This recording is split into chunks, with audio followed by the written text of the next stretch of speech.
My name is Jonathan Lux. I'm from St. Louis University, most recently. I am the Matteo Ricci Fellow at the Beijing Center right now.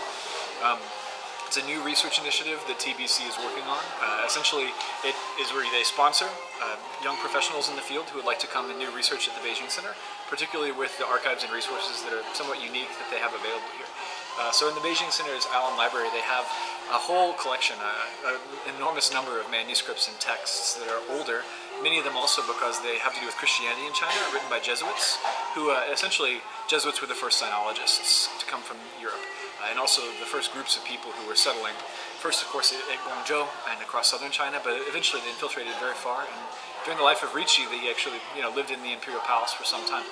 So their information and the kinds of materials that they possess describing China in an earlier era are unprecedented. I mean, they're really quite incredible things. If you want, you can go through the old library materials and see, Matteo Ricci's description of what the Chinese are like and what he's experiencing as he's going from place to place. There's a lot of cool stuff. I did my background in English, actually early modern English literature. Most people don't know what that is. That's like the period from like 1500 to 1700. Which happens to be the period when Westerners became familiar with China. So as a result, a lot of my research has to do with the crazy things that early Europeans were saying about China. And unfortunately for me, they were saying lots of crazy things. There were people speculating about China being peopled by the descendants of Noah, or maintaining the language that was spoken before the Tower of Babel, or all these kind of like strange ideas that got lost in the intellectual ferment.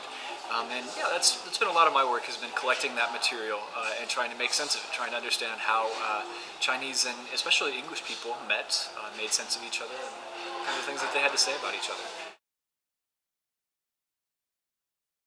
TBC just happens to be a kind of confluence of very useful things, So it's not just that they have fantastic resources here dealing with early books and other books that concern Anglo-Chinese contact.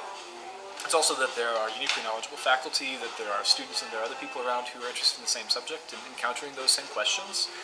It's also that Beijing is China's capital, and we have an enormous number of political and politicized events here, of international consortiums and groups that are meant to be answering those questions.